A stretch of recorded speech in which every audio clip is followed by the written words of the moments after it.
Pull up a chair.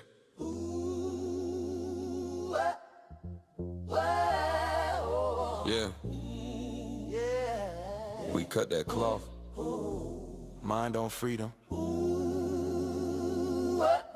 Still in the top.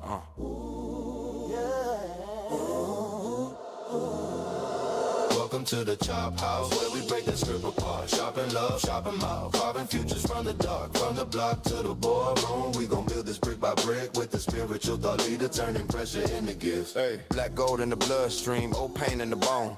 Turn chains into cheat codes, turn maybe to our own. We talk vision, talk village, talk healing in the mix. Talk that on your name, talk that on your brick. Welcome to the Chop House, where we break that script apart. Shopping love, shopping mouth, carving futures from the dark. From the block to the boardroom, we gon' build this brick by brick with the spiritual thought leader, turning pressure into gifts. Pull up every generation, pull a seat for the youth. Pass the mic like an heirloom, every word living proof. We talk money, talk mindset, talk joy is a right. Every cut is a compass, every story is life. Welcome to the Chop House, where we break the script apart. Shopping love, shopping mouth, carving futures from the dark. From the block to the boardroom, we gon' build this brick by brick with the spiritual thought leader, turning pressure into gifts. So tap in, don't tap out when the world feels like a test. This the Chop House family, where we chop it for our best. Let's go.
If you don't mind, Lord.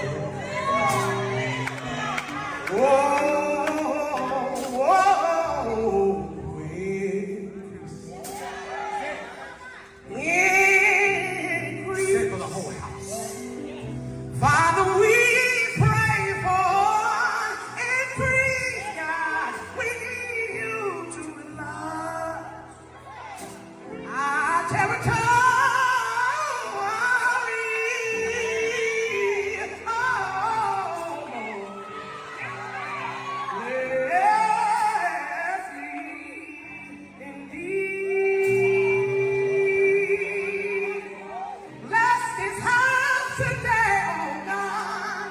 Let's say on the third verse. Why don't you say promote? Whoa,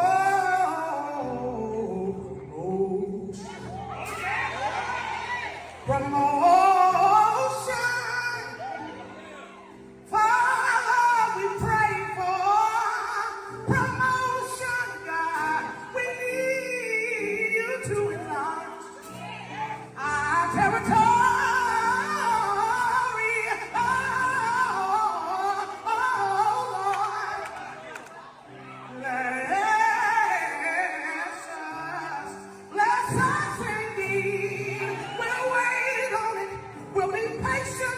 I got power. All right, what you say? Say, God, you can trust us to expand. Whoa, expand. Expand us. Father, we pray for expansion, God. We need you to enlarge our territory.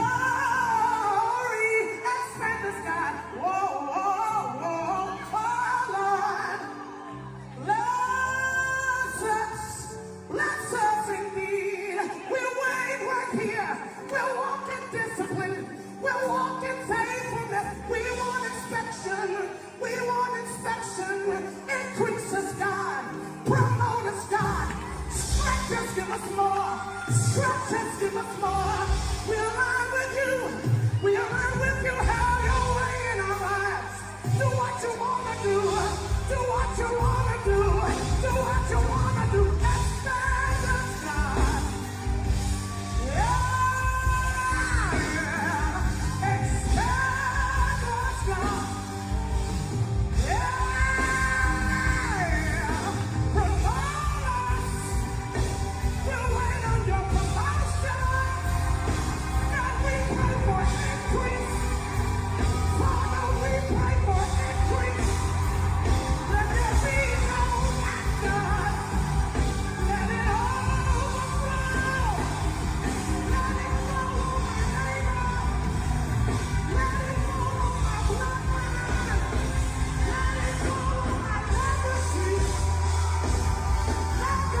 evening, good evening, good evening. I want to welcome you to the Chop House. Dalen 628, come on in here. Grand evening to you and truck driver. I appreciate both of you being here on tonight. And listen, where there's two or three, and at this point, I see Truck, I see Dalen, and I'm like, just the three of us. And not to say others are not coming and others are not in here, but we can have a whole entire learning conversation with this, just the three of us, because these three, all three of us are life learners, and I love that. I love that. I love that. I appreciate you guys for coming in. It has been just a blessed day. I tell you what, we cannot decide this weather. We started off this morning and they had predicted that it was going to be god awful hot this whole entire week. But it actually ended up being where it's been winter cold. And then today it started off freezing cold, and now it's like 85 degrees or something like that. So it's just, we are all over the place. Tomorrow it's supposed to be 93 degrees. And so please bear with me. My body is adjusting to all of these changes, and I have a little bit of allergies going on. So I hope that my talking is clear enough for you all to understand. And I do have some water here and some tissue, and I'll try to be as discreet as possible. Listen, 93 is amazing, Dalen, but I'm just the swing, Dalen, from freezing. Literally, I'm gonna tell you what happened on Sunday. So I was in Dallas because I'm excited. We're getting ready for. I'm doing a live recording of the choir that I assembled, and I'm a composer. So we're doing all original materials. And the live recording is this Saturday. So I'll be leaving out of town Friday and gone all this weekend for that. But last weekend I flew in, got off of work on Friday, flew in straight from work, and then we worked, rehearsed. Temperature in Dallas was, high and hot. Came back here to cold, which was supposed to be. Well, actually, let me take that back. Sunday morning, I literally had a summer dress on because it was that warm. So let me back up to that. I literally had on a summer dress, Dalen, and went in. I flew back because I play for a couple of churches here in the city, and so I wanted to be in place to play for Sunday morning service. So I got back. My friend and I went by, swung through, picked her up, and we went to church, had a good time, came out, and we literally had to run to the car because we were freezing. I mean, freezing. And the temperature had changed just that drastically in that short span of time. And so that's been the back and forth, and the extremes have been so extreme. I want to say 2 weeks before that, on Sunday, we went in and it was hot that morning. And sometime during the service, I know when service was over, people were like, hurry up and go home before the streets get bad. We had thunder and lightning, hail and snow all at the same time, just that quick. So I'm telling you, I'm just like, my little body is now, you have to remember, I'm not the young spring chicken I used to be. These swings take a toll on me. I don't want to acknowledge it, but baby, please believe it. These extreme temperatures back and forth in a day, in a matter of hours time, Dayla, just that quick. So I'm trying to adjust and adapt. Well, come on, truck, that part. So I'm trying to adjust and adapt and hang like a big girl, and I am. But I tell you what, it's really a challenge, and I accept the challenge.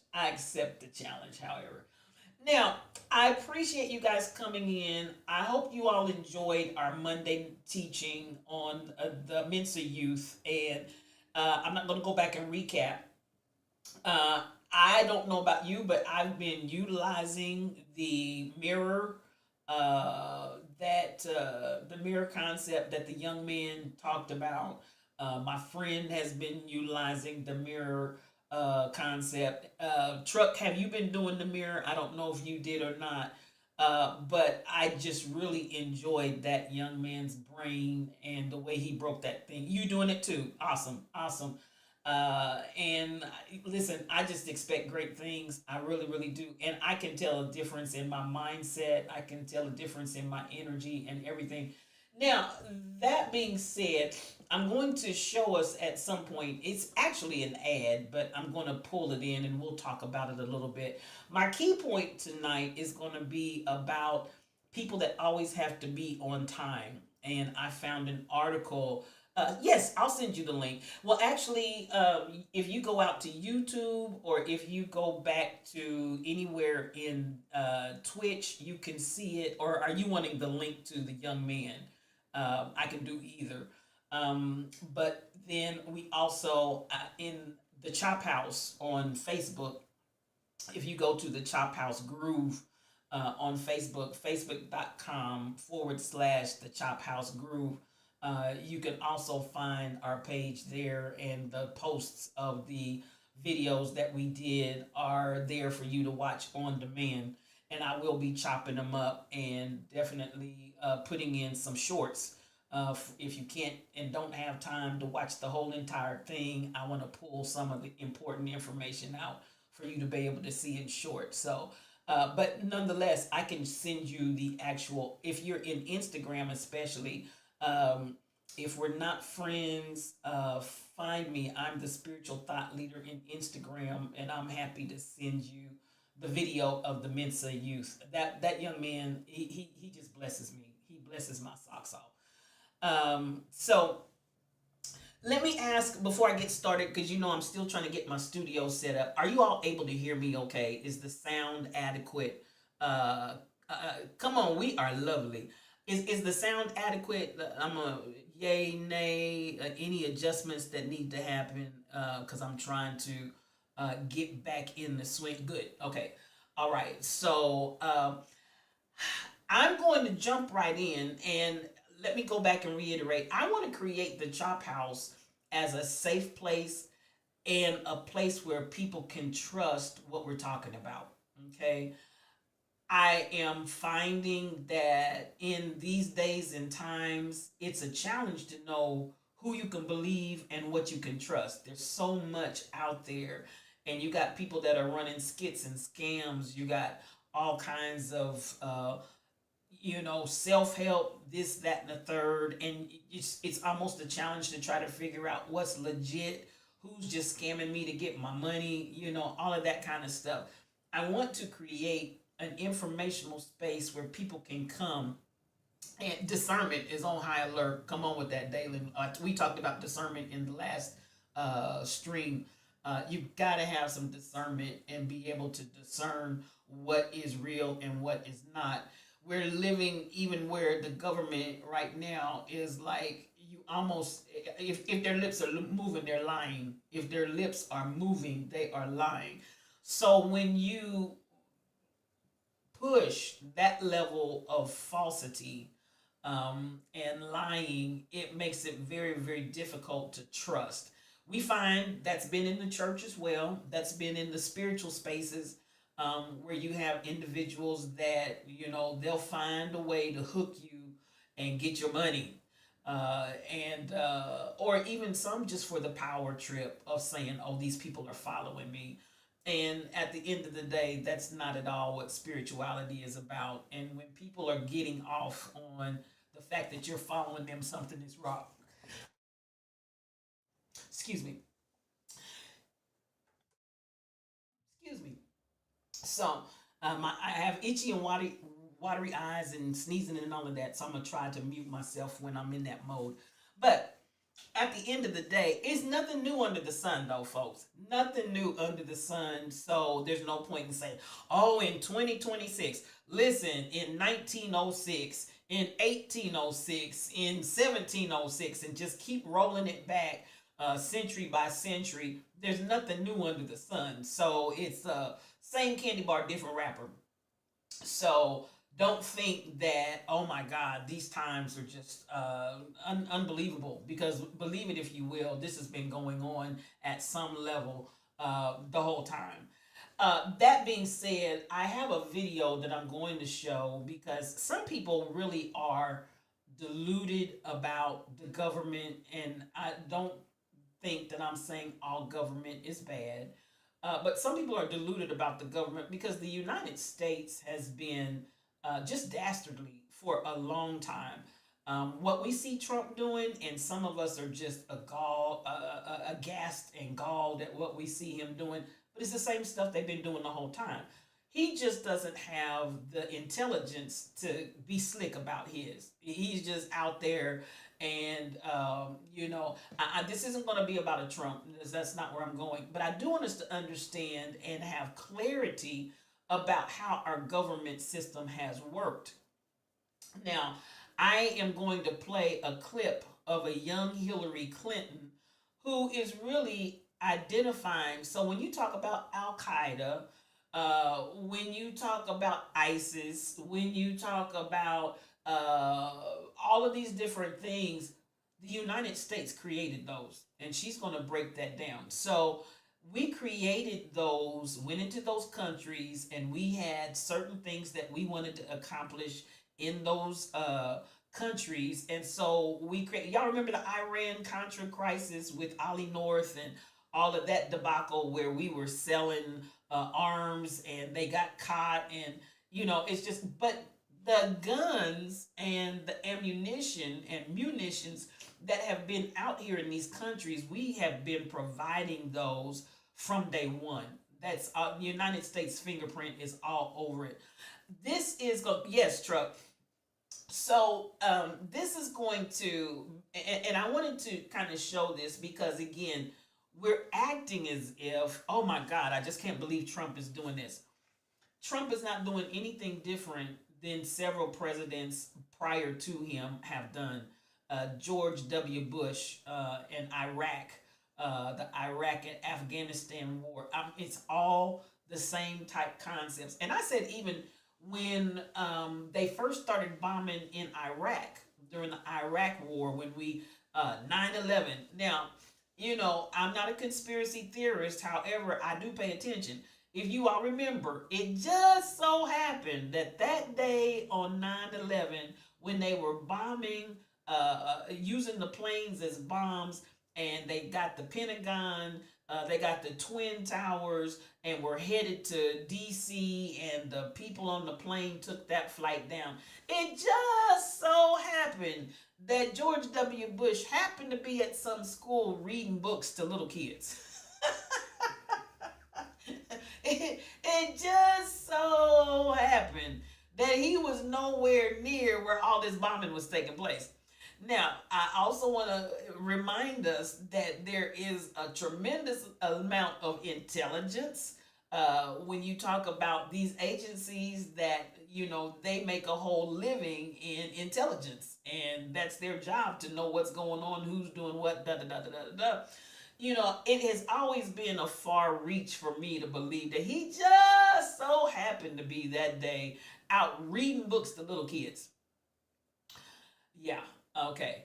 And what did they hit? Our financials, because definitely Twin Towers was a financial center and a financial hub. And I don't know if you remember seeing the replays of when the buildings started collapsing, and actually even when the planes went into the building, you could see all this paper floating in the air, just paper floating in the air. And I'm thinking to myself, do you know how many financial records just got destroyed in one fell swoop? And who wants those records destroyed? Because at the end of the day, I'm not that one that takes everything at face value. I'm like, okay, that was a whole lot of financial data that just went up in smoke. So I'm gonna show you this clip of a young Hillary Clinton, and this would have been during the George W. Bush era, and she's talking about when they were sanctioning and went to the Iraq war again. You always want to have some created incident. In this instance, it was 9/11. Oh my God, they bombed the Twin Towers. We'll never forget. And then, the Pentagon, we'll never forget. And the attempt, I believe it was Flight 93, American Airlines Flight 93. We'll never forget. But at the end of the day, a lot of things are created incidents. Pearl Harbor, go back and think about that, y'all. A day that will live in infamy. How did those Japanese planes get all the way into Pearl Harbor without being detected at all? It just so happened, and there's always that just so happened element that comes into play that conveniently allows for a particular situation to occur so that we can, my government teacher used to call them created incidents.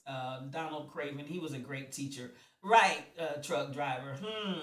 Things that make you go, and so he, in our government class, he ran down all of this had to fail, this had to fail, this had to fail. I mean, a whole list of things had to fail for the Japanese to get all the way into Pearl Harbor and bomb it.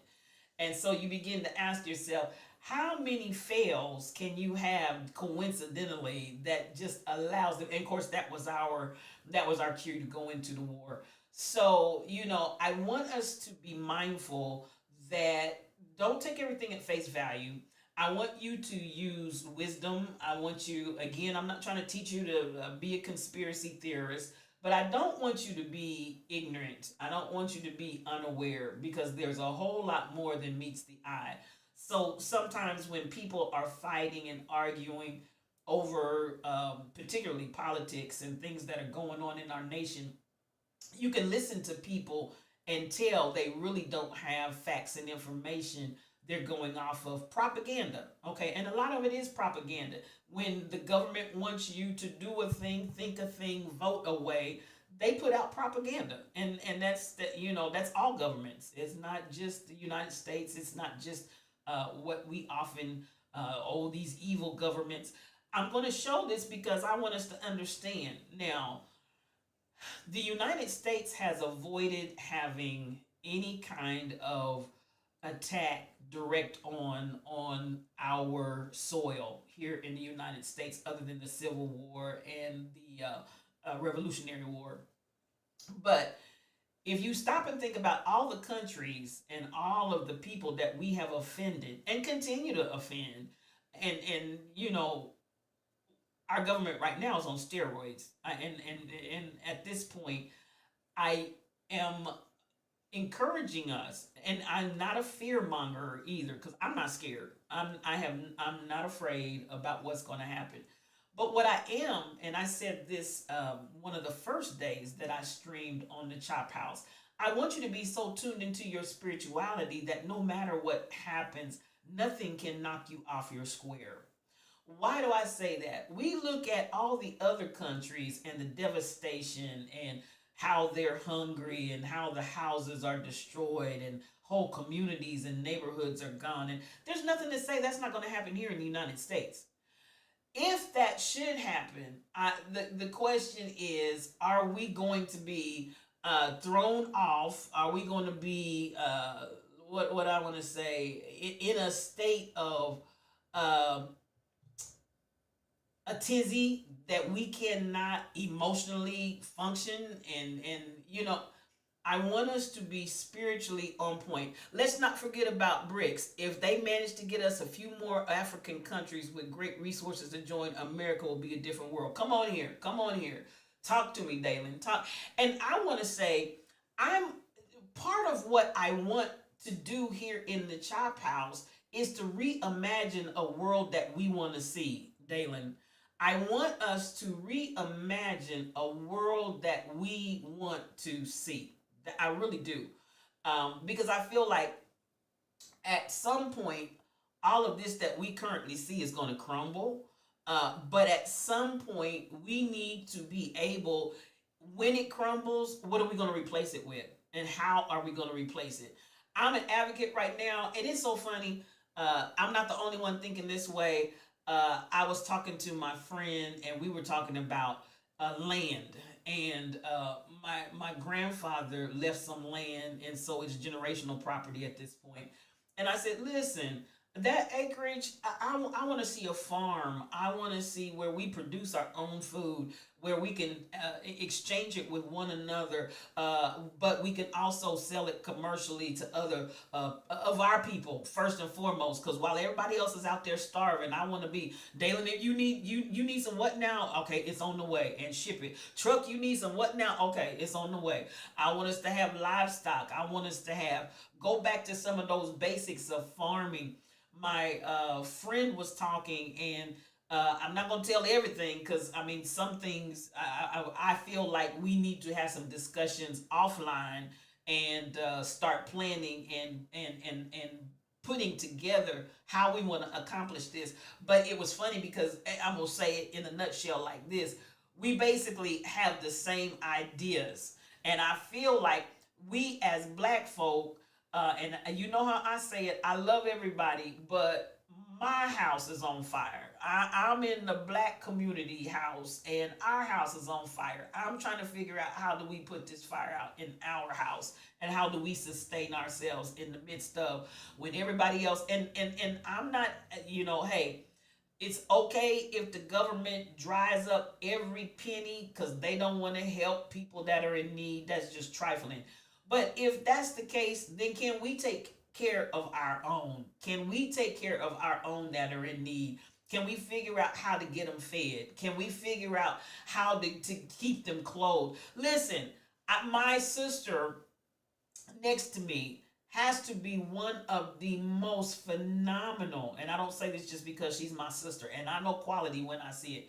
She has to be one of the most phenomenal seamstresses, tailors that you will ever encounter. And I even told her, even if you don't make the stuff, I'd love to see you teach it to the generations that are behind. I'd love to see you teach it to some folks so that they can master this at the level and proficiency that you are. And so if we need clothes, we can make our own clothes. I'm not talking about just going online and putting a logo on a t-shirt and then saying I got shirts. No, I'm talking about I want us to be able to literally manufacture our own stuff. You understand the words that are coming out of my mouth? I want us to be able to literally make, sew, create, put them in a line where you can crank them out in quantity. Have the sheep that we can then generate the fabric that we can then cultivate the garment. That's exactly what I'm saying, Dalen. That's exactly what I'm saying. And so many of the things that we created. I'm waiting on a book that's coming in the mail, but I had to order it from overseas. But the title of it is Black People Created Everything. and while some would hear that and be grossly offended, I have to almost say, and we did. The majority of things that exist in this world we created. And if we were genius enough to create all of this, why have we let that knowledge slip away from us? Because that is what we will have the ability to sustain ourselves in time of need while everybody else is out here starving. Y'all remember how Joseph, and when the famine was in the land, he had told them to store up, save, da da da da da da da. And so when the time of famine came, that's why his family came and sought him, because they had what nobody else had. I'm saying this is what I feel like we as a community need to be doing right now.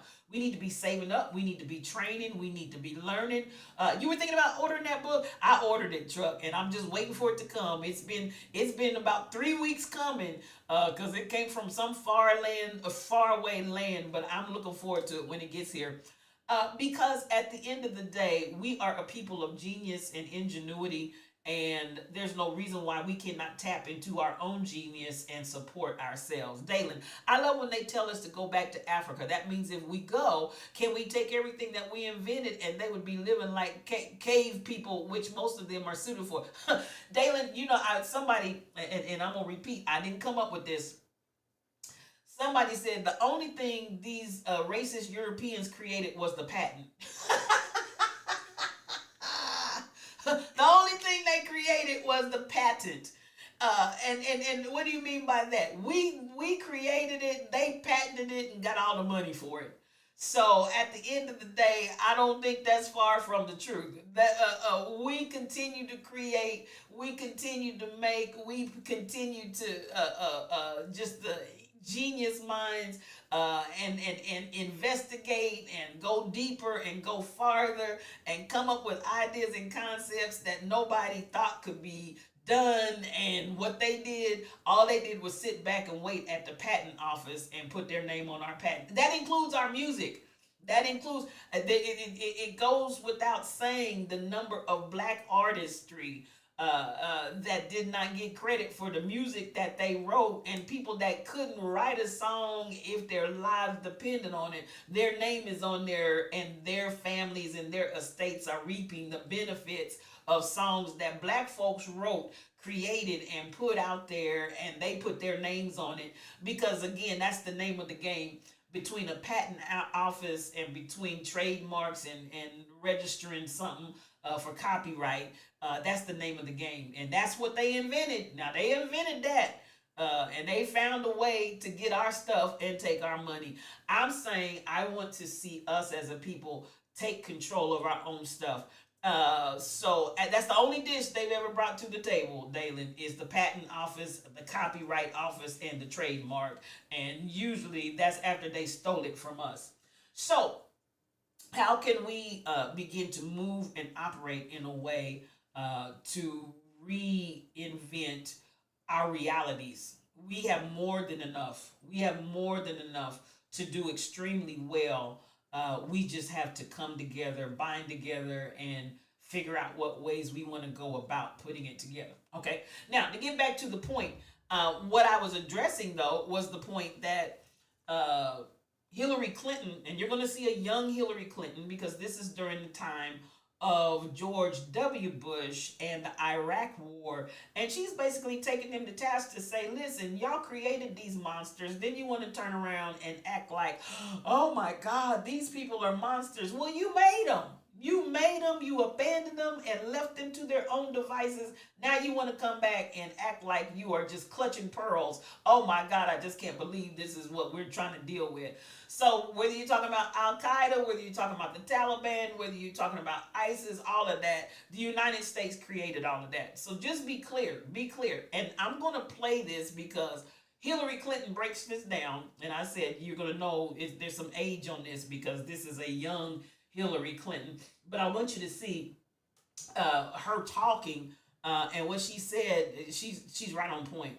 She's right on point. There's no doubt. What she's speaking is the truth, the whole truth, and nothing but the truth. So help me God.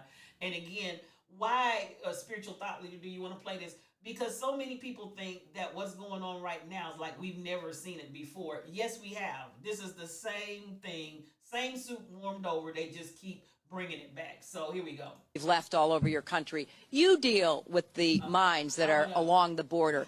And by the way, we don't want to have anything to do with you. In fact, we're sanctioning you. So we stopped dealing with the Pakistani military and with ISI, and we now are making up for a lot of lost time. I mean, let's remember here, we funded 20 years ago. And we did it because we were locked in this struggle with the Soviet Union. They invaded Afghanistan, and we did not want to see them control Central Asia. And we went to work. And it was President Reagan, in partnership with the Congress, led by Democrats, who said, you know what, sounds like a pretty good idea. Let's deal with the ISI and the Pakistani military, and let's go recruit these mujahideen. And let's get some to come from Saudi Arabia and other places, importing their Wahhabi brand of Islam so that we can go beat the Soviet Union. And guess what? They retreated. They lost billions of dollars, and it led to the collapse of the Soviet Union. So there's a very strong argument, which is, wasn't a bad investment to end the Soviet Union, but let's be careful what we sow because we will harvest. So we then left Pakistan. We said, okay, fine. You deal with the stingers that we've left all over your country. You deal with the mines that are along the border. And by the way, we don't want to have anything to do with you. In fact, we're sanctioning you. So we stopped dealing with the Pakistani military and with ISI, and we now are making up for a lot of lost time. I mean, let's... So, if you are tracking with what she's saying, basically under Ronald Reagan and the administration, the Congress that was in, they wanted to put a stop to the Soviet Union, so they used Pakistan and created ISIS. They created Al Qaeda, and then utilized them to basically take, because again, we're all the way across. If you think about it, we're all the way across the seas. So they needed someone, they needed countries that were very close to the Soviet Union to bring them to their knees. So this is what they did. They used Pakistan, they used Iran, they used Iraq, and they, for their own purposes. And then once they didn't have any use for them anymore, we just went on about our business here in the United States and left them to their own devices. And what we have currently is what we created. It's the monster that we created. So I want us to be clear. And again, I stress the point of recognizing that's a young Hillary Clinton. Why? Because that's how long ago. This is nothing new. What Trump is doing is nothing new, even though we would love, people would love to make it sound like, oh my God, he's off the rails and da da da da da. He is on steroids, but he's doing the same thing that our country has done time and time again and gotten away with it. He just didn't know how to, he doesn't know how to throw a rock and hide his hand. He just, the man is uncouth.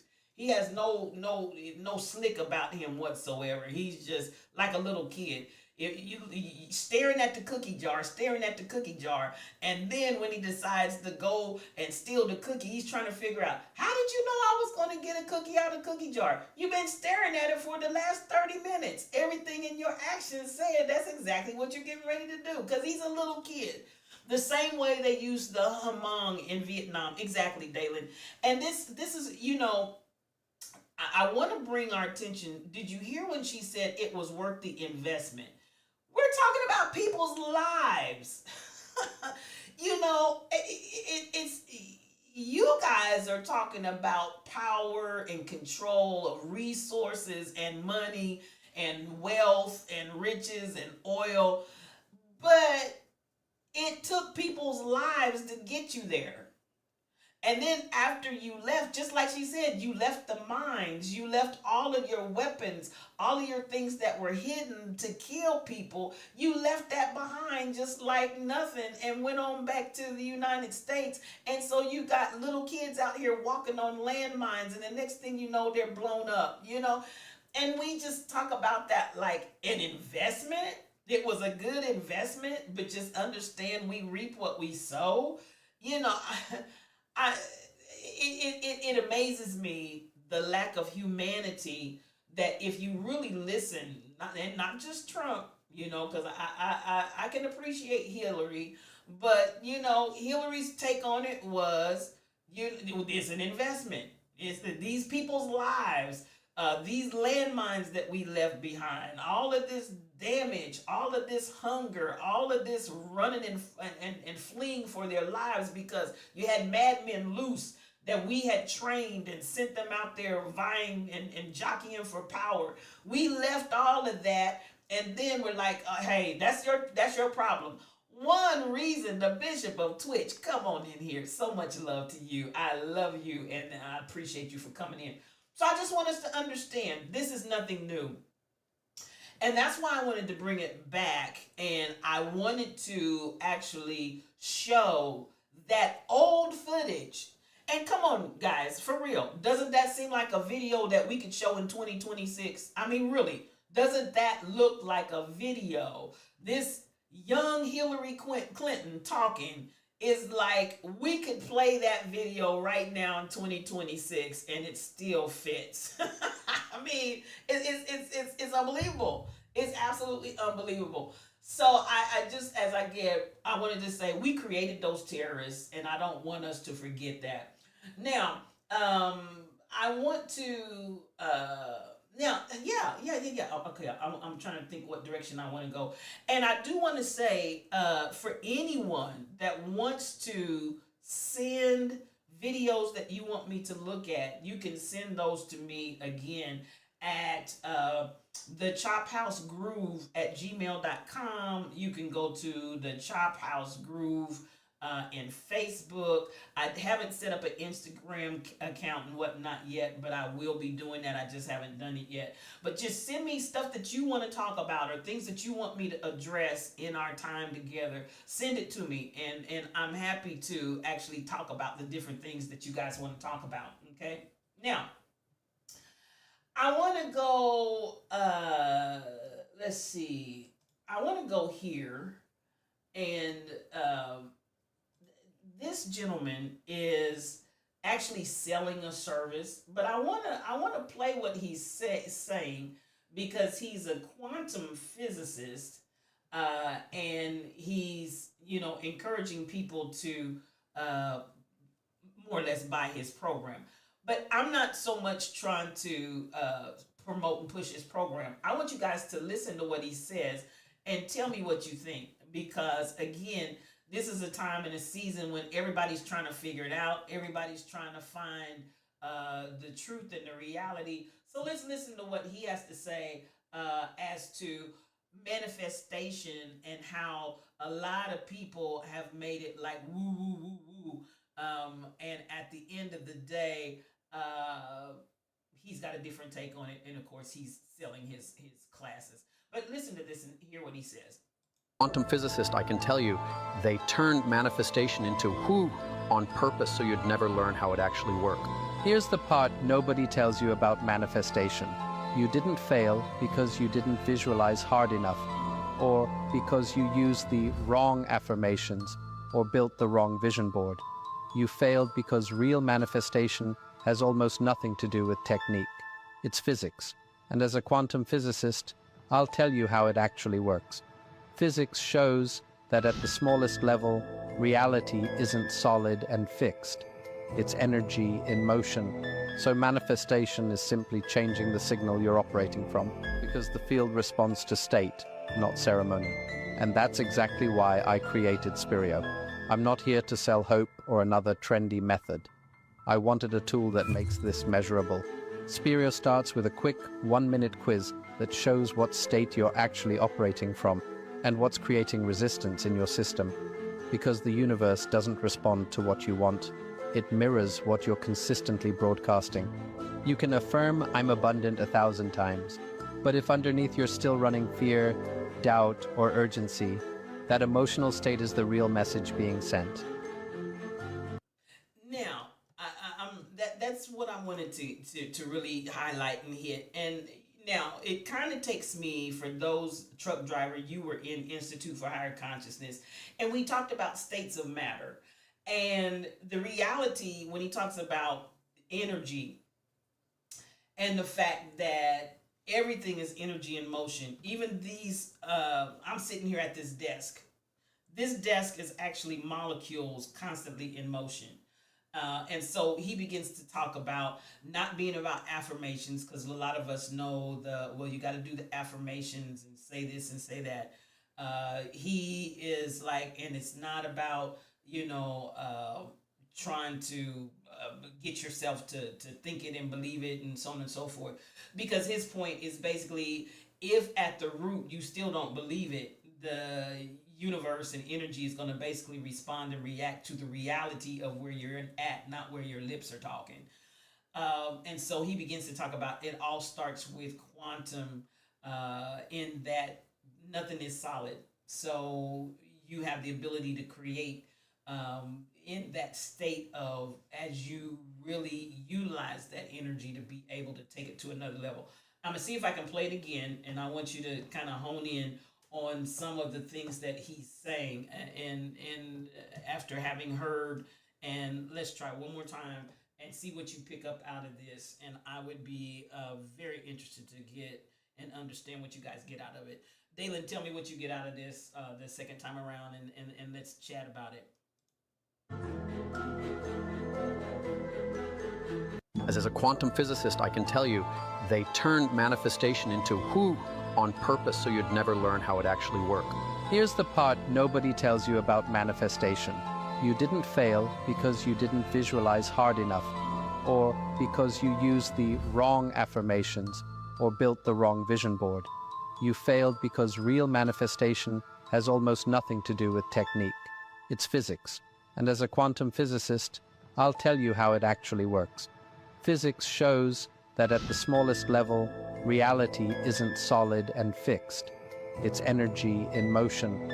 So manifestation is simply changing the signal you're operating from, because the field responds to state, not ceremony. And that's exactly why I created. Okay, I'm gonna stop there because I'm not trying to get into his.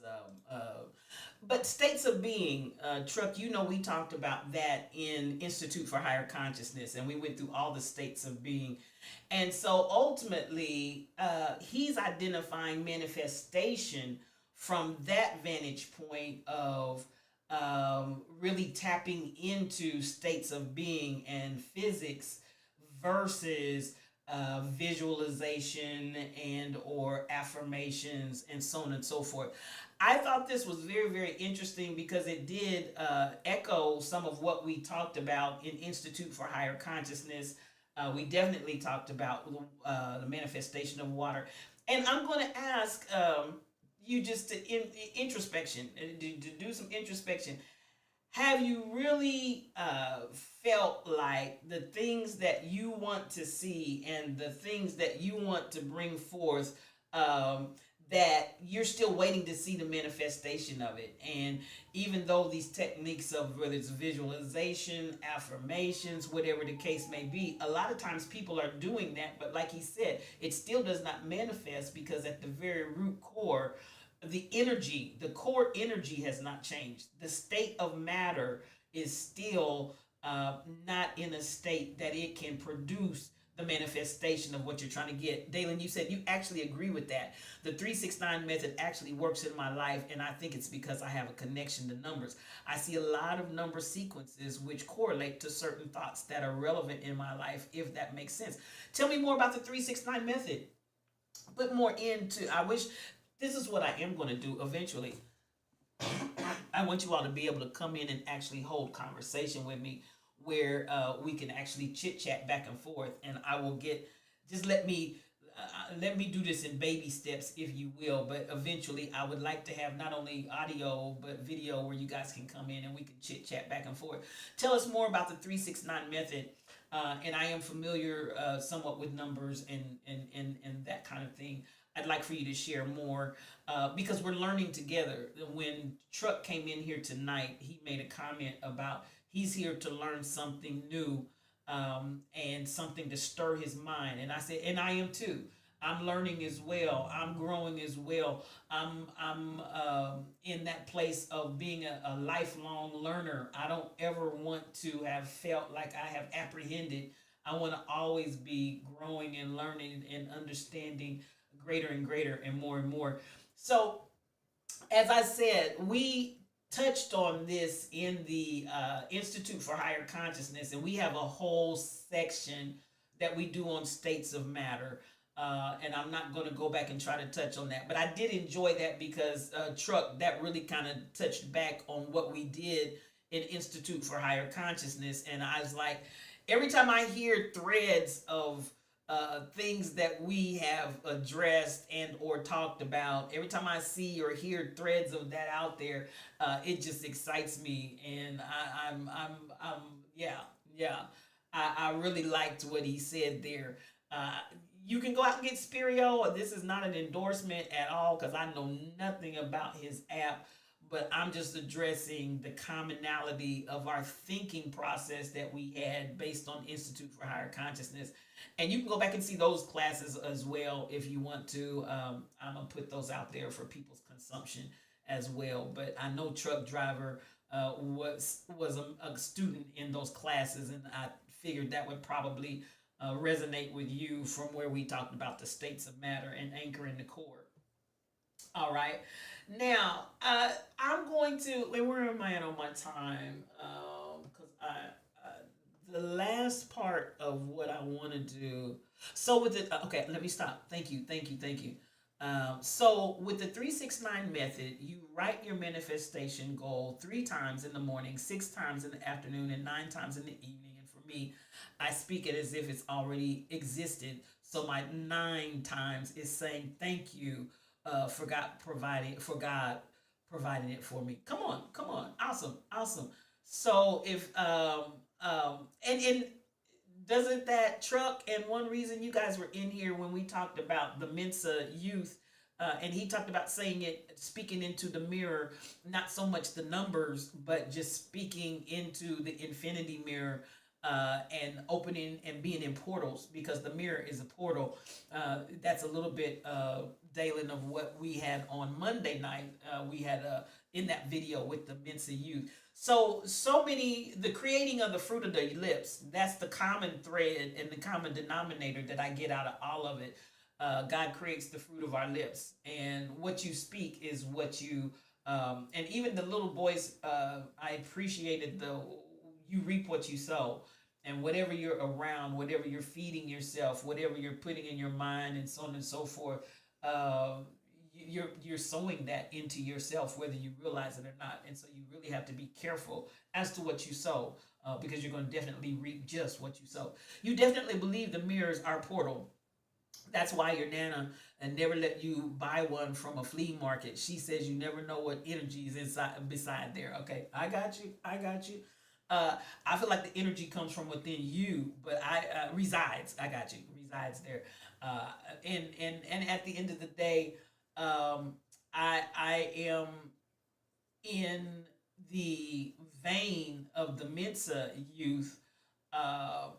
His brain and the way that he was thinking about it and approaching it was so out there. But I loved it. I was right there with him. It made, one reason said the other night, it made sense. And in so many ways, it incorporates different bits and pieces of things that I've said and or taught over the years, just never articulated it in that way.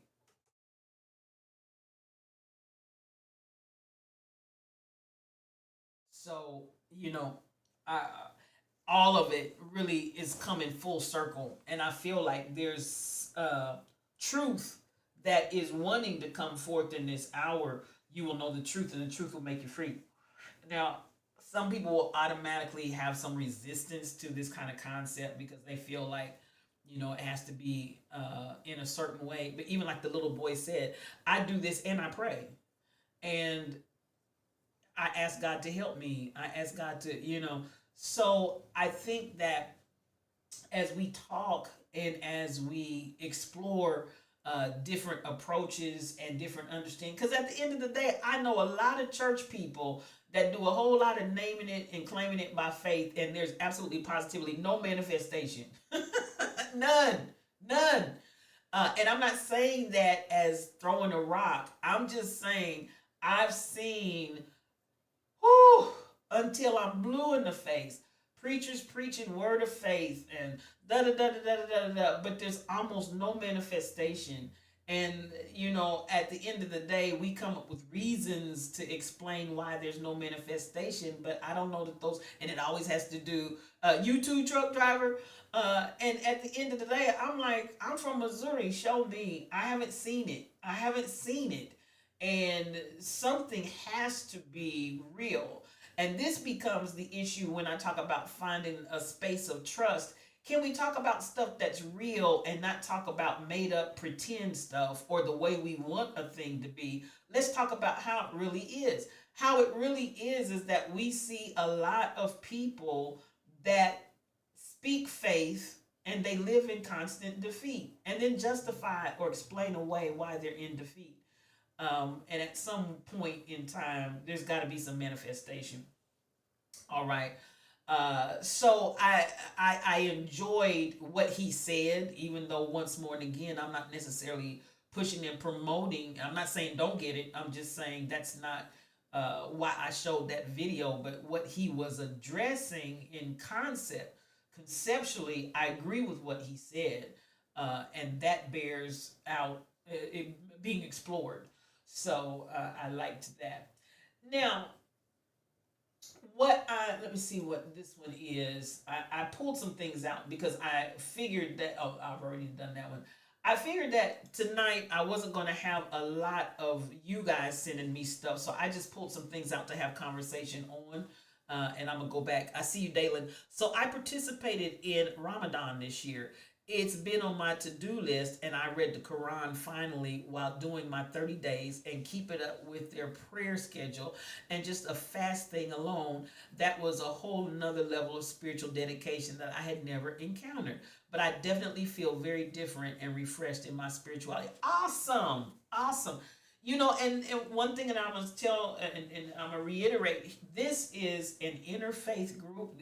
There is no faith practice that is dissed or talked about negatively in this circle, because everybody that I interact with is not quote unquote Christian.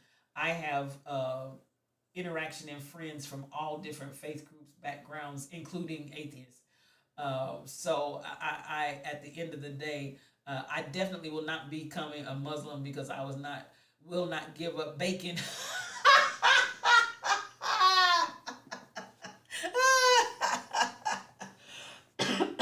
Bacon in your pork chop sandwiches.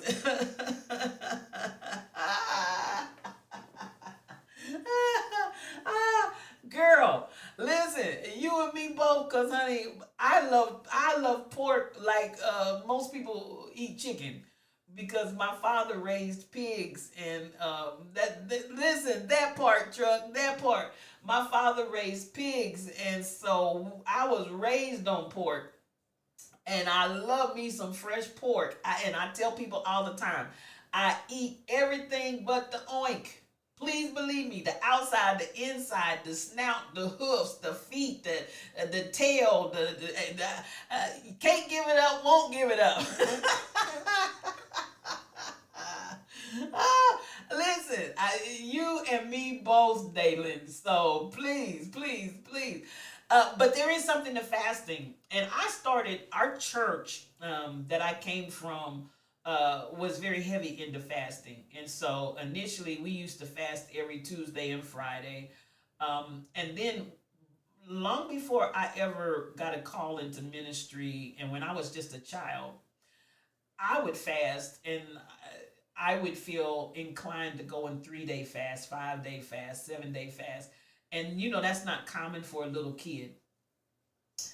But I tell people all the time, I felt spiritual long before I got into all of the trappings of how you got to do and what you got to do to be saved. It wasn't that kind of thing. I just had a relationship with God.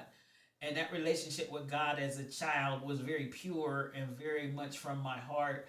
And I would just feel at times that God wanted me to turn my plate down and fast. Sometimes, you know, my dad and my mom were like, okay, when you go on these extended fasts, you still need fluid. So, you know, they kind of helped guide me along as a little child. And, you know, they told me you still got to have some fluid in your system and so on and so forth. So you can go so many days on a teetotal fast, no food, no water. But after so many days, you're going to have to drink some fluids. And I appreciate them for that. They were looking out for my welfare. And there is something to be said about fasting. And I can't, I don't know that I can verbalize what that transformation and spiritual recharge is. But for me, everybody is different. But for me, it was definitely a journey that brought me into a very close relationship with God. So when you talk about feeling differently after you had done the fast, I believe that without a doubt. And I feel, I personally feel, and again, let me make this personal because everybody doesn't, God deals with everybody differently.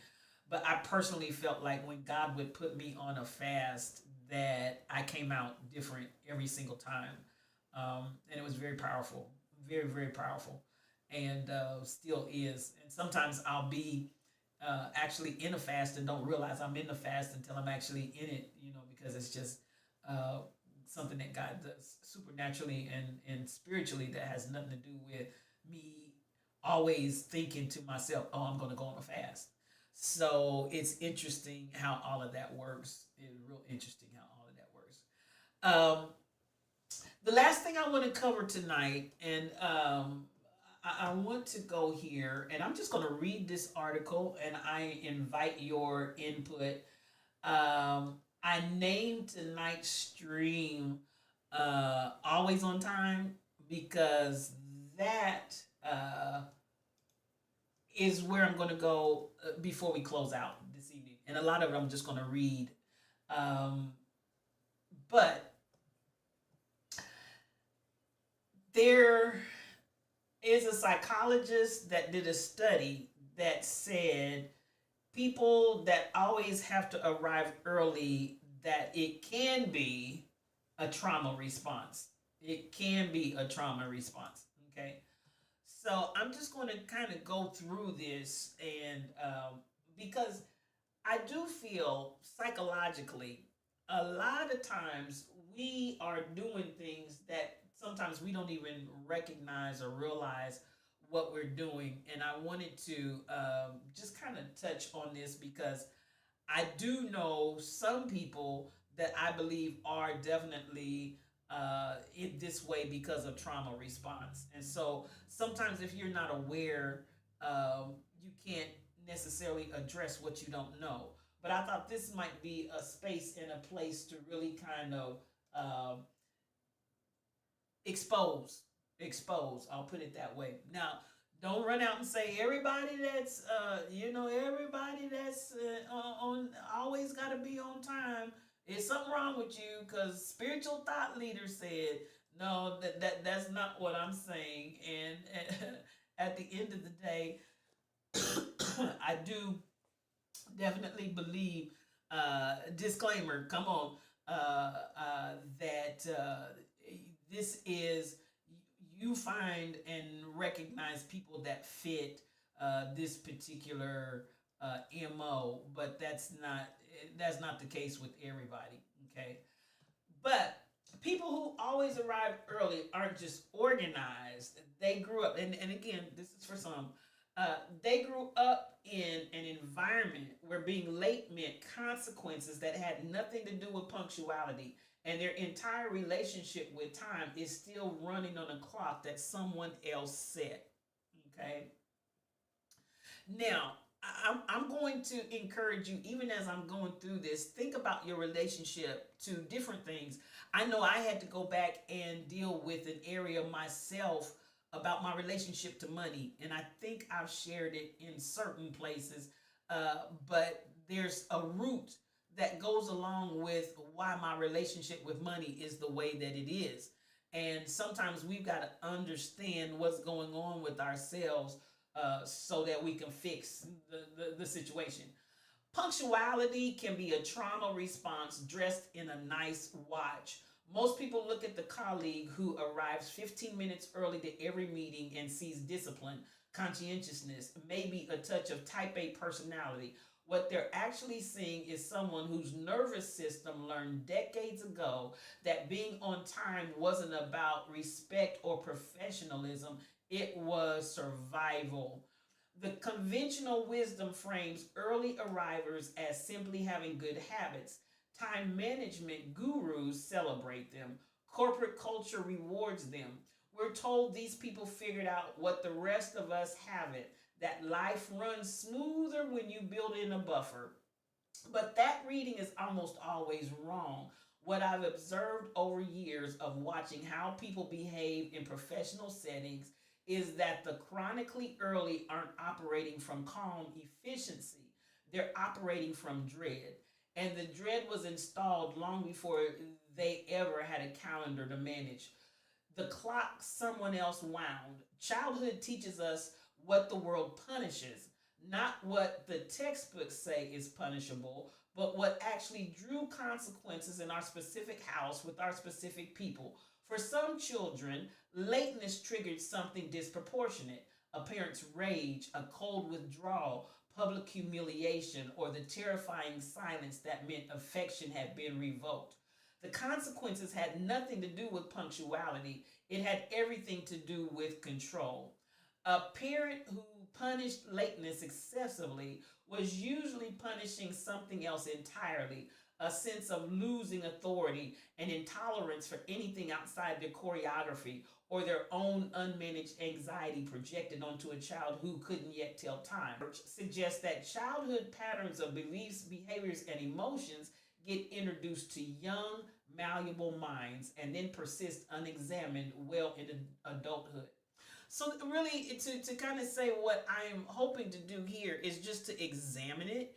And this again may not hold true for everybody, but just examine your patterns of behaviors, your beliefs, and your emotions, how you look at all of this. The child doesn't learn punctuality is a virtue. The child learns if I'm late, something bad happens to me emotionally. Those are profoundly different lessons. What hypervigilance, and that's the word that it really becomes what we're looking at, whether you're talking about someone that is hypervigilant. What hypervigilance looks like when it wears a blazer. I spent a decade in corporate environments watching people perform competence. The early arrivers were always the ones I noticed first because their behavior looked like excellence, but it felt like anxiety. They'd be at the office before the lights were on. They'd have their materials out, their laptops open, their faces composed and ready. But ready for what exactly? Not for the meeting, for whatever might happen if they weren't ready. This is hypervigilance. It's one of the most commonly observed traits in adults who grew up in difficult or unpredictable childhood environments.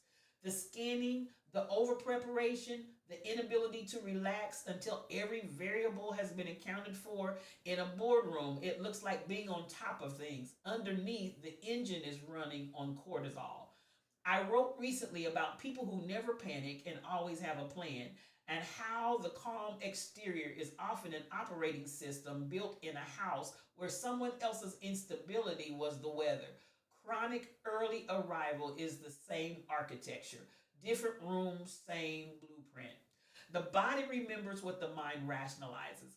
Ask someone who's chronically early why they do it. They'll give you a clean, rational answer. I just like to have a buffer. Traffic is unpredictable. I feel better when I'm not rushed. All true, but none of it may be the real reason. The real reason lives in the body. It's the tightening in the chest when the clock shows you might arrive at the exact time instead of being well before it. It's the low-level panic that's going on when the train is delayed. The inability to sit comfortably in a car that isn't moving fast enough. These aren't preferences, they're physiological echoes.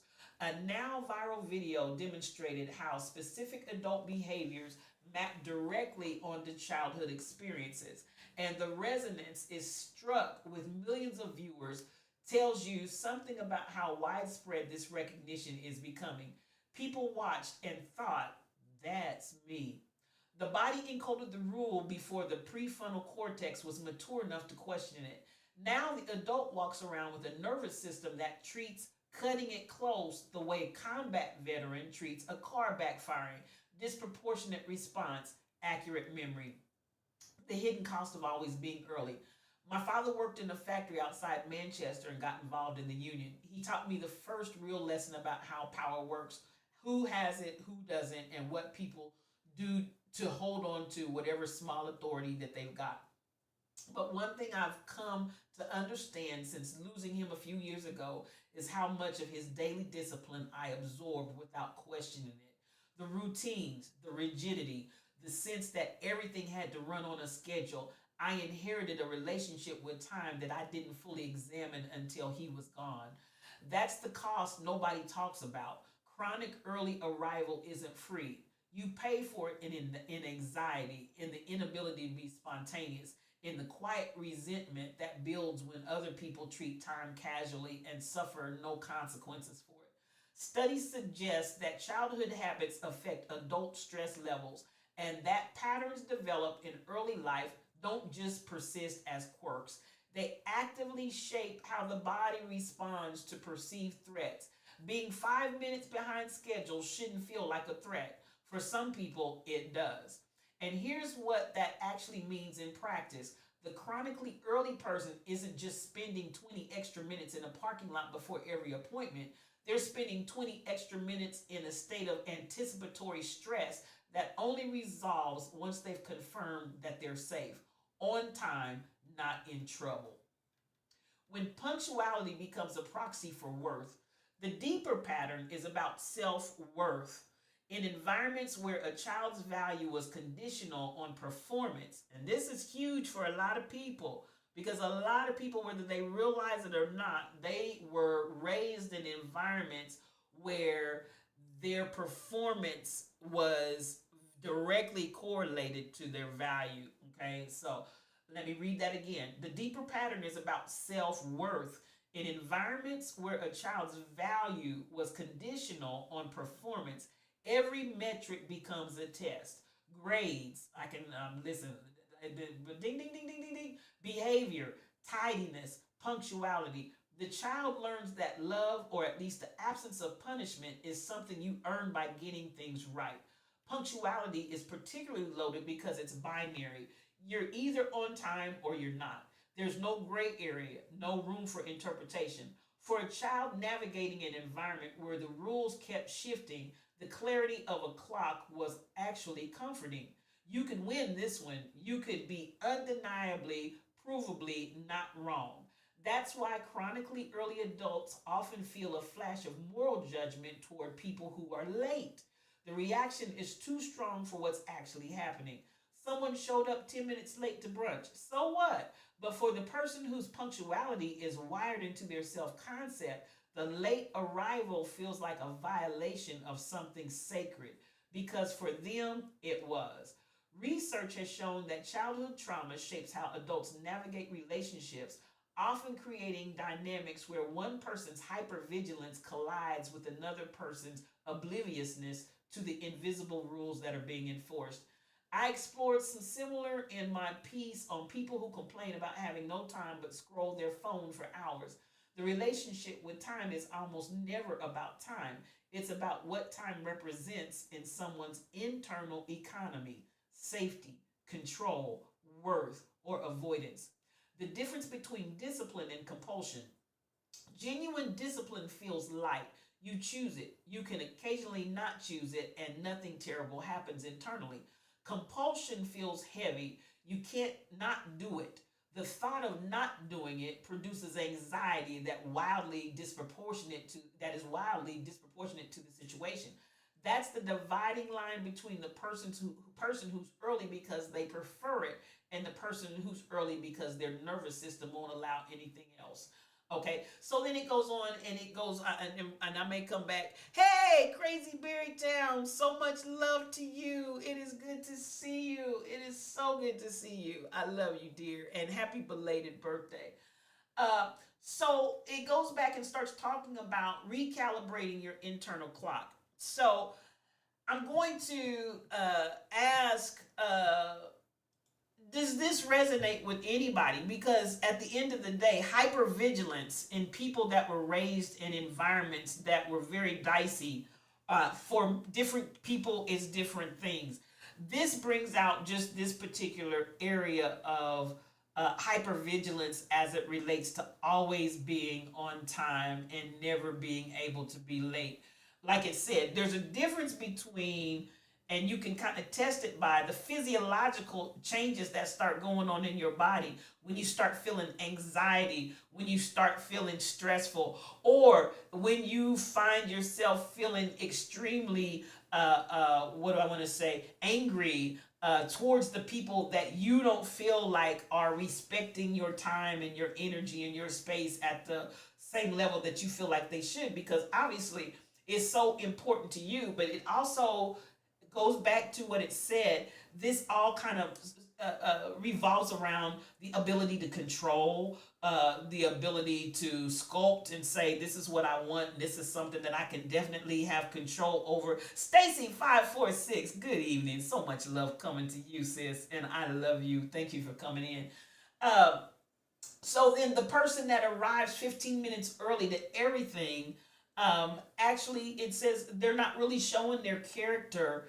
It really begins to manifest something else. And again, this is one psychologist study, and they did a study, and I'd have to go back and get the statistics on how many different subjects were used in the study over what span of time, and so on and so forth. But this is a overall observation, conclusion that is put to the study that she did on hypervigilance on time. And I actually, as I said, I'm looking at, as we first and foremost deal with ourselves, we're looking at the spaces inside our own selves. I'm not looking at you. I'm not trying to figure you out. I'm not trying to, but it's like the writer said, once they put the study out, the number of people who begin to realize when they took the questionnaire, they were like, that's me. And how many times in our adulthood, as we're growing, as we're maturing, as we're developing, do we really start to realize that some of the tools that we're using, even like he said, he didn't realize he had adopted his father's behaviors and habits until after his father passed away. Then he began to realize these really aren't my habits, these are really my dad's habits. And why do I have these habits? And what does it mean to me?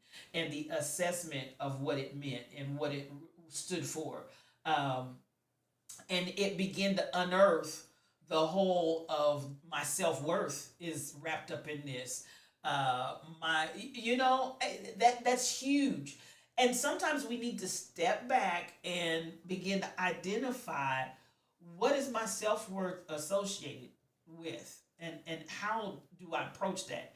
Now, like I said, I read this, it really, really jumped out at me, and I can relate in so many different ways. But, being 5 minutes late isn't going to kill anything. And I'm not saying just be habitually tardy.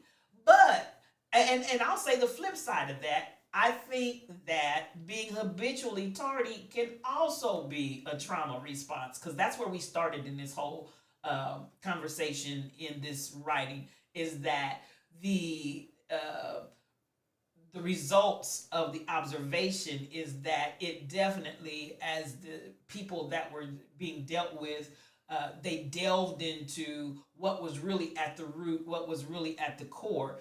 It became more of a trauma response than I'm just very conscientious about being on time. So this is, again, are we still utilizing survival tactics and survival strategies as full-grown adults?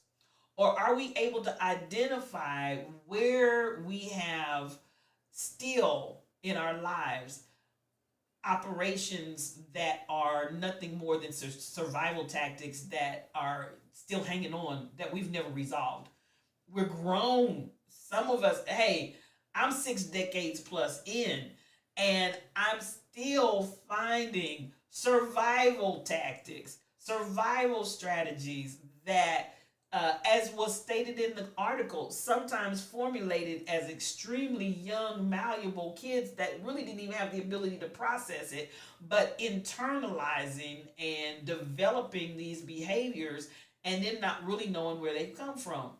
So yeah, if you're being 5 minutes late and not right on time is causing you to sweat and feel tight in the chest and stressful about, oh my God, I'm late, and da da da da, you might want to give that a second look. You might want to stop and make an assessment. Where's this coming from? Because being a few minutes late is not the end of the world. And for those that operate from that place of life, you do have to step back. And I will say, and I do definitely know some people that fit this trauma response of being on time. One of the biggest things that I'll say is very noticeable: when anybody else is late, it just they almost have no tolerance, none. It can almost be, real legitimate reasons why folks are late and behind, and even with the best of reasons. I'm not talking about something just, made up and something to not be accountable and whatever, but I mean, and the people will still like, well, you should have, and I'm like, really? Really? Nobody had control over that. Nobody had control over that. But then that energy that comes as well, if you had planned, you could have, and I know some that will be even as early as an hour and a half early. And so it's like, do we still have the ability to step back, take assessment of our lives in the right now, and find things that we developed while we were those young, malleable beings, little kids, in somebody else's world, doing somebody else's whatever? And are we able to step back and step away from it and see something different? Are we able to step away from it and see my life doesn't have to be like that? And that's not really who I am. That may be what I was and a definitely a definite. When you start talking about reward and punishment, when you have to perform, anybody that's ever been in an environment where your self-worth seemed to be attached to your ability to perform, oh my God, the performing never stops. So you perform for the grades.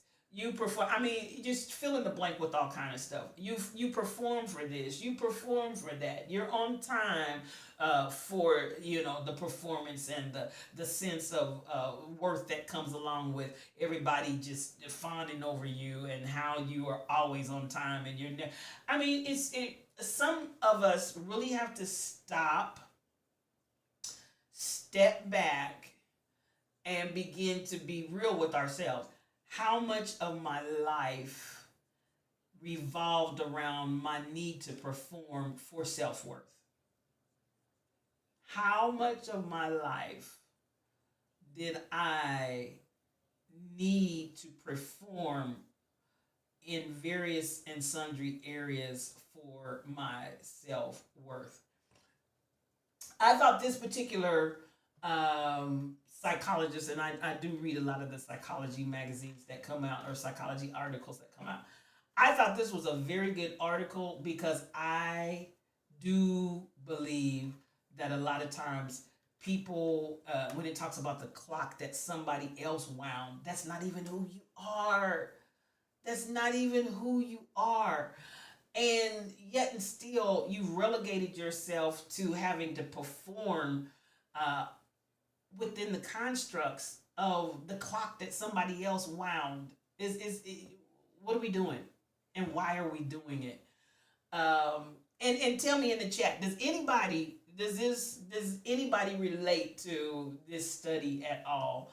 And I'm not necessarily saying for yourself. You may, like me, know people, and I'm gonna say I can relate to a certain extent, and maybe that's why it really jumped out. But that whole idea that there's a trauma response that's connected to always having to be the person that arrives early every single time, maybe that needs some review. And nobody's talking to me. Everybody's quiet. Did this maybe this is just, am I in la la la la land and it didn't land with anybody? Because I just was like, oh, this is good. This is good. This is good. And I really enjoyed it, but maybe I'm the only one.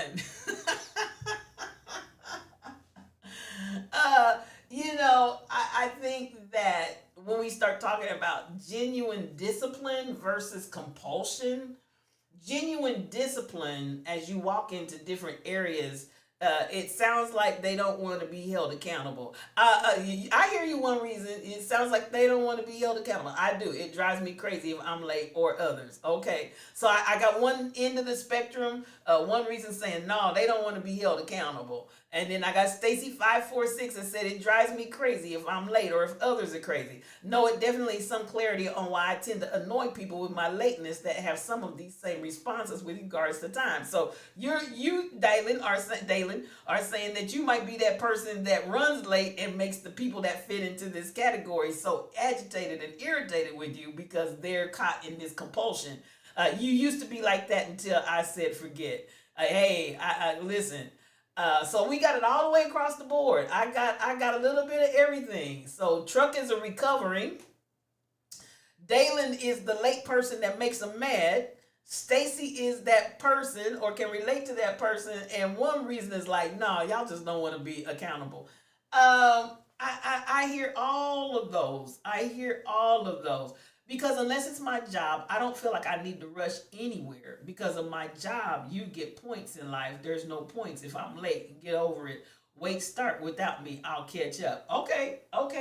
So, Dalen, with that mindset, do you feel that you are in any way, shape, or form imposing on other people's times by being late? One reason, and I'm gonna let you respond to that. There are schedules for a reason. I'm late all the time, but I understand why folk might be upset. Okay, I hear you. One reason, but I think the thing here is not necessarily the schedules, but the people that compulsively have to be early every single time, or they feel some kind of way. And those are the people that tend to feel some kind of way when other people are not early, and definitely feel some kind of way when other people are late. So I think there's a little difference there as far as, yes, there's a reason to have schedules. So what I do is, if I recognize that time is an issue, I make a vigilant effort to show up exactly on time. But I'm just not an early arrival. Like, I'm not that eager to just sit. And I'm talking about more social things, so in my defense, to be the first person there. Okay. I got you. Now, I think that one reason I'm still in the difference, and where was it at? Okay, this is kind of where I'm going with it. Let me come back to this paragraph. The difference between discipline and compulsion, and this again relates to being early when there's a scheduled time. Genuine discipline feels light, and discipline here is talking about just you're that person that you're disciplined and you're on time, you're timely. You choose it. You can occasionally not choose it, which is basically what Dalen is saying. And nothing terrible happens internally. And that's really part of the, the litmus test that this psychologist is using as well. Because throughout this testing, there is a question, questions that are being posed to the participants about how it makes them feel. And so those feelings are very closely tied to whether or not it's just the discipline of being on time or the discipline of time. I'm going to say timeliness, because it's like it says, you have a choice to be on time or not to be on time.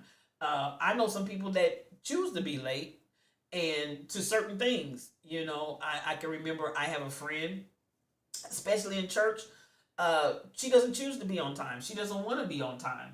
So her thing is, she knows that within a certain time window, this and that is going on. She doesn't want to be there for this and that. So she chooses not to be there on time, to miss purposely those particular things. That is I'm going to say a choice that's made based on what she wants to experience and what she doesn't want to experience. I wouldn't say that there is a problem with that, as far as her, as someone saying, why can't she ever be on time to church? Why can't she ever, because she has made up in her mind, I've calculated what I want to be there for, and I've calculated what I don't want to be there for, and I will arrive accordingly. So it's not a matter of me not being disciplined, if you will, and being timely. I am timely based on what I want to participate in. Dalen said, exactly, it's calculated. It makes sense to us. I agree with her. Okay.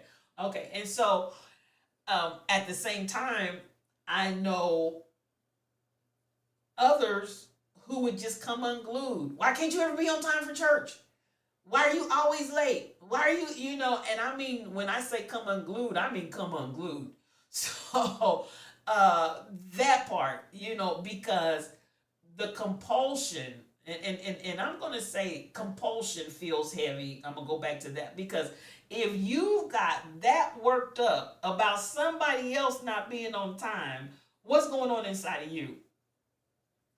You know what I'm saying? If you get that worked up about somebody else not being on time, what's going on inside of you? And again, not where, some things you do have to adhere to a schedule and a time window. I'm not talking about that, but I'm just talking about, we're talking about in general, when I'm doing something, discipline feels light. Discipline doesn't have the stress. Discipline doesn't tighten my chest. Discipline doesn't take me through all kind of emotional, mental, and psychological changes. Not when I'm just in the discipline of timeliness, but if I'm in compulsion, that's a whole nother thing. Let me see. And I'll bet you, let me see. I'll make sure I didn't lose what you said. One reason, I'm sorry. I was chit-chatting and missed what you said. Social events are another convo, but if the location needs everyone to be there to start them out in more effort to be on time. But if you don't care about time, then others shouldn't have to wait. But again, okay, I see what you're saying. I'm not the one to rush to many places. Input, and I'll bet you a box of donuts that is the person that needed a ride to church. That's the one complaining about her not wanting to be there on time. Well, at the end of the day, no, she didn't need a ride. She doesn't need a ride. She's got very good, reliable transportation. She's just not trying to be there for all of the, as my mother would call it, the preliminaries, the preliminarian that they're doing at the beginning. She has no interest in that, including praise and worship, because sometimes praise and worship really isn't praise and worship. It's a whole nother something going on. So you have to know your environment and know this scenario. I see we're kind of all over the board. And again, this isn't about trying to say one way or the other. I always am about bringing different information for the purpose of awareness, more so self-awareness, not even as it relates to other people, but more so self-awareness, to become self-aware. I've said this before. I came into a place of healing as I begin to talk about and understand how I interact with certain things. And hypervigilance, man, hypervigilance, for people that have come from very unstable and you got to perform and rocky self-worth kind of scenarios. Hypervigilance is huge. And so, I'm going to say, unless you've kind of had that experience and walked that journey, it can be a different kind of perspective for you. All right. I'm interested that we were kind of all over the place there with that. I thought it would be a little more relatable to people. I'm gonna see what Dalen says. Sometimes you just don't feel like making all that small talk, and when you get there early, it's an obligation to make small talk. I may not want to do that. I just may want to comfort the festivities or whatever we're doing and go. I don't even show up on time to meetings for the exact same reason. Keyword is hyper. That's it. Hypervigilance. Hypervigilance is the key word, and that is the key when you start talking about people that are in that trap. Hypervigilance is way over the top.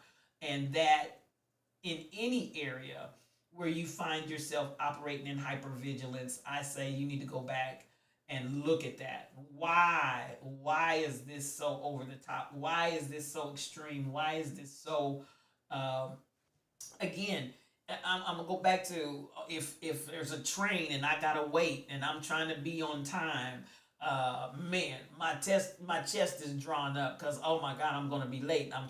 I left early so I could make sure not to be late. Now here's this train at the train track and I can't cross it. You're going mentally through all these different changes. You're going physically through all these different changes. You're going emotionally through all these different changes. And I did all of this planning and I still might be late.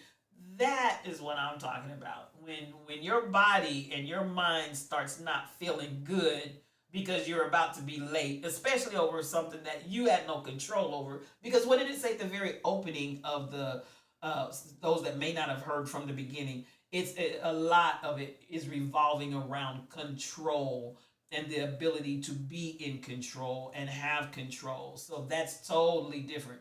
Now I understand why this woman shows up for church the same time every Sunday. Truck, listen, I'm telling you, yes, and yes. Sometimes they've already determined in their mind the things that they want to miss.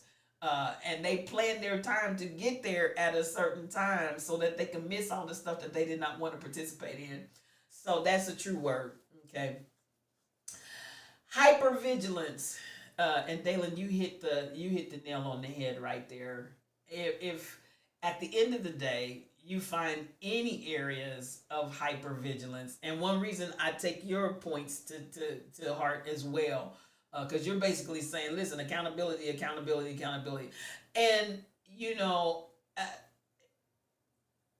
outside of you said you're usually late. Is that just a logistical thing that makes you always late, or are you just typically always late? I'm interested to know. And Truck, you said you used to be that way until you decided forget it.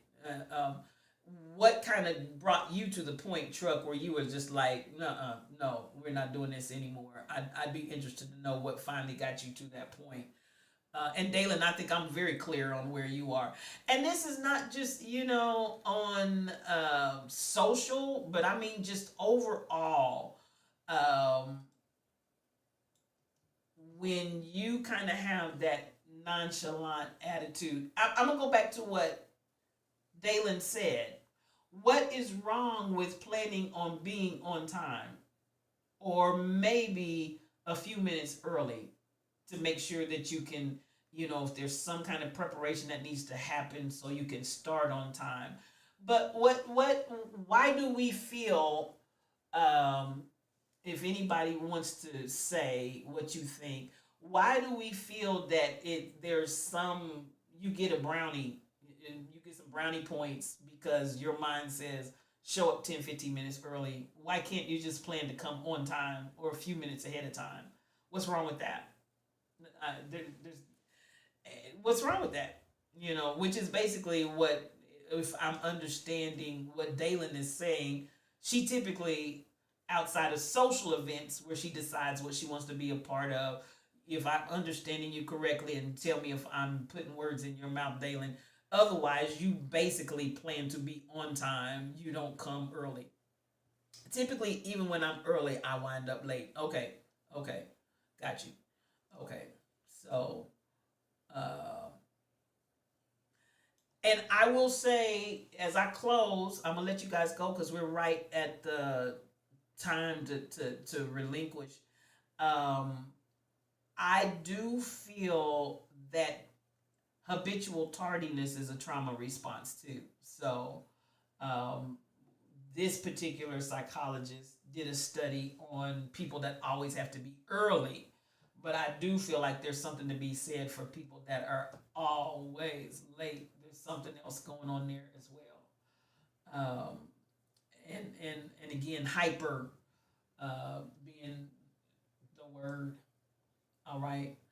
I'm going to again encourage you guys, go back. If you didn't see our Mensa genius, the young man who talked about speaking to himself in the portal of the mirror, I think that is still a powerful statement, a powerful concept. Go back and watch it. That was on Monday night. We talked about that and shared. I thought it was very, very good, because getting there early, they still start late. So I said, I got you on that. Truck driver, I know about that. I do. I really do. So when you get there and they're still going to start late, that is very frustrating. And there needs to be, Why do we always start late? You know, I'm saying we probably need to look at that as well. All right. I'm getting ready to get out of here. We've talked about several things. We talked about when Hillary Clinton, who could have had the same conversation that she was having under George W. Bush, when she made the statement about how we created ISIS, how we created Al Qaeda, how we created Taliban. We did. And we did it in those countries and then turned those folks loose, armed them in the whole nine. So there's nothing new under the sun. Trump just doesn't know how to hide it. We talked about manifestation, and I'm still very, very much in tune with what the gentleman said. Manifestation is not about how many affirmations you say and visualization. And I'm not knocking any of that, but he begins to deal with it from the point of quantum physics and all matter. And really, at the beginning of it, it's not, nothing is solid. It's all energy in motion. We talked about that in Institute for Higher Consciousness and states of matter and the ability to manifest from that space. Just to recap. And then lastly, we closed out with the idea of hypervigilance and always having to be early as a trauma response. So those are the things that we covered tonight. I appreciate you guys for coming in. It's good to see everybody. I will not be here again until next Wednesday. As I said at the very onset, I'm doing a live recording in I have other things going on, so anything can happen at the last minute. Got you one reason.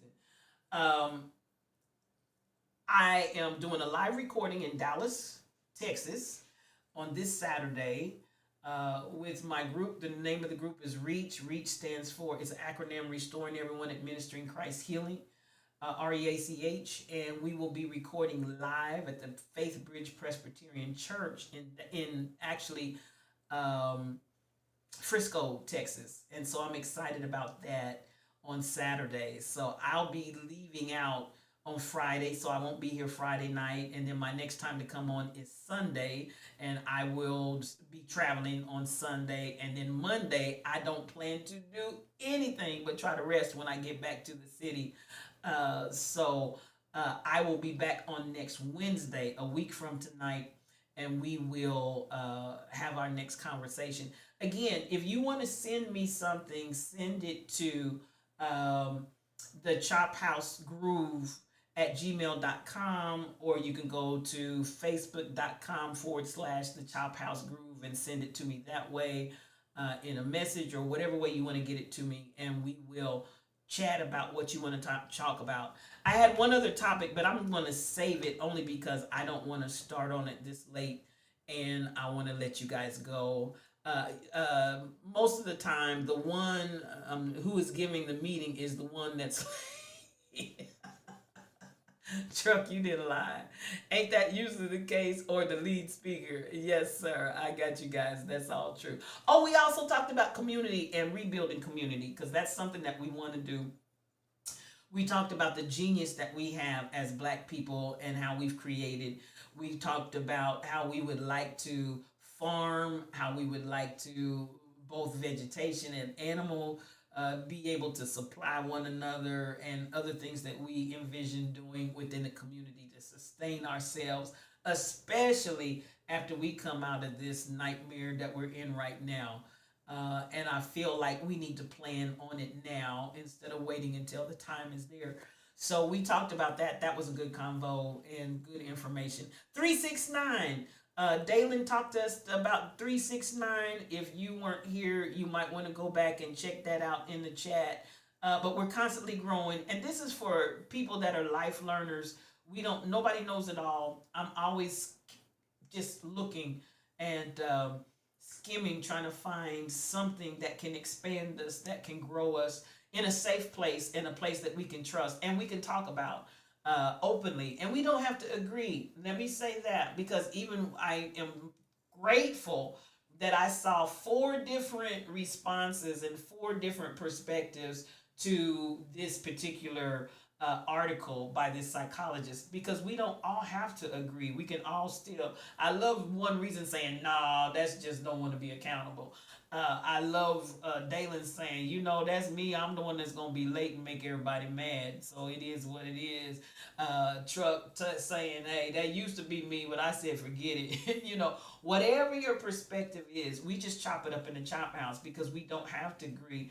We actually grow, I believe, when we hear more differing and diverse opinions and ideas. It gives us something to think about, something to chew on, and we can go from there. I'm going to leave this with my whole purpose of this particular topic tonight. Find out things that you may be hyper vigilant about. It may not be, I always got to be early. It may be something else.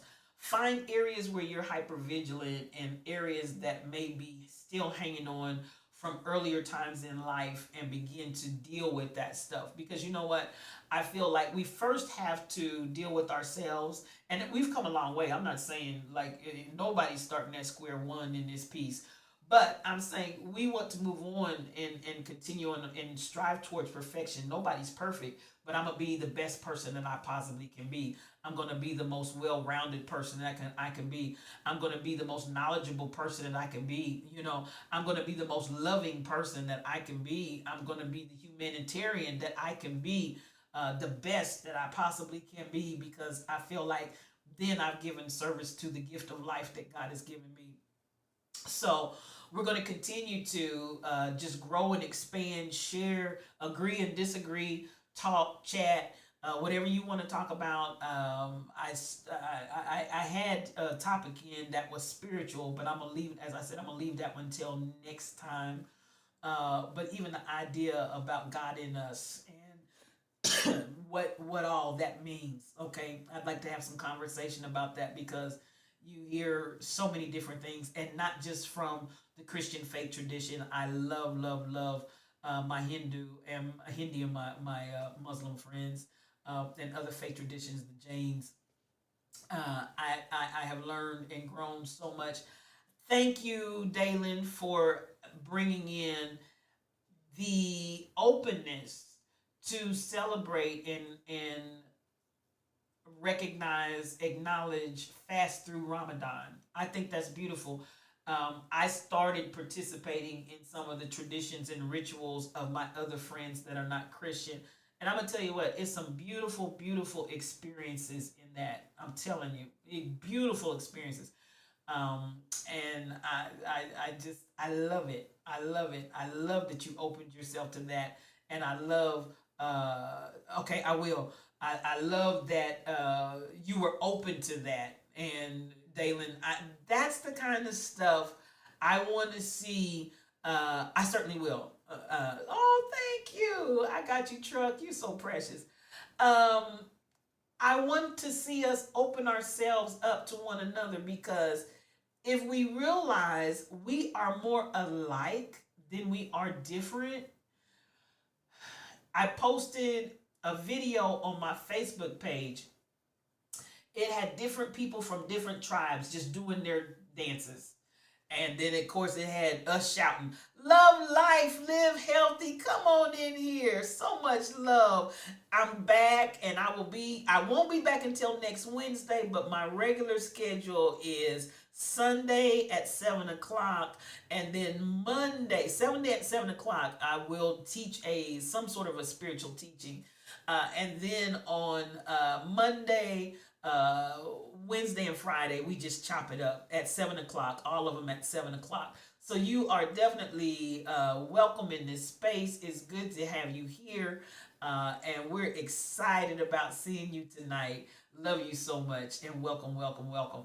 So, but again, I want us to be able to just talk about some of anything and everything and enjoy one another. So send me any of your questions, videos, or anything else that you want me to talk about, and I will do that. All right. For those of you that are coming tonight, listen, let me come back and say, love life, live healthy, MBS, truck driver, Dalen, One Reason, the Bishop of Twitch, Crazy Berrytown. I love me some Crazy Berrytown. I absolutely do. And she just had a birthday the other day, y'all. Y'all give her some love, because listen, that's my girl right there. I appreciate those that Stacy 546. I love you. And I know there's some other folks that are here that are just not talking, and that's okay. And I don't pull people out that are not talking and not communicating in the convo. So I respect everybody's right to just chill and relax. But I'm glad you're here. All right, we're going to get up out of here. I love you. I won't be back again until next Wednesday. So send me any information that you would like to talk about. Everybody knows you as 440. Come on. So much love. But at the end of the day, I'm excited. Pray for me this weekend. Pray for our voices on Saturday night. It's going down at the Faith Bridge Presbyterian Church. We're recording live. Again, I am a songwriter, and all the songs are original compositions by myself. We have a song my sister wrote, a song my nephew wrote, and it's just going to be off the chain. So you pray for us. We're going to have a good time over the weekend. And then I'm just going to chill when I get back finally on Monday. But Dallas, Texas, we're on our way to you. And we'll be in your city in Frisco on Saturday night, 7 o'clock p.m. We're starting this thing off on time, live and in living color at Faith Bridge Presbyterian Church, and I can't wait. Thank you for praying. Listen, I'm telling you, I appreciate that. I appreciate it. Good night to everybody. And you know how I always like to leave you as you go on your journey. I always speak these words: peace for your journey. Love you so much, and we'll see you next time. All right. Pull up a chair.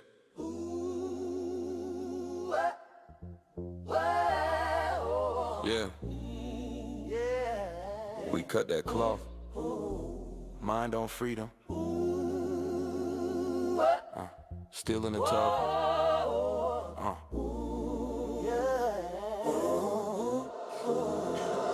Welcome to the Chop House, where we break the script apart. Shopping love, shopping mouth, carving futures from the dark. From the block to the boardroom, we gon' build this brick by brick with the spiritual thought leader, turning pressure into gifts. Hey, black gold in the bloodstream, old pain in the bone. Turn chains into cheat codes, turn maybe to our own. We talk vision, talk village, talk healing in the mix. Talk that on your name, talk that on your brick. Yeah. The Chop House, where we break that script apart. Sharpen love, sharpen mouth, carving futures from the dark. From the block to the boardroom, we gon' build this brick by brick with the spiritual thought leader, turning pressure into gifts. Pull up every generation, pull a seat for the youth. Pass the mic like an heirloom, every word living proof. We talk money, talk mindset, talk joy is a right. Every cut is a compass, every story is life. Welcome to the Chop House, where we break the script apart. Shopping love, shopping mouth, carving futures from the dark. From the block to the boardroom, we gon' build this brick by brick with the spiritual thought leader, turning pressure into gifts. So tap in, don't tap out when the world feels like a test. This the Chop House family, where we chop it for our best. Let's go.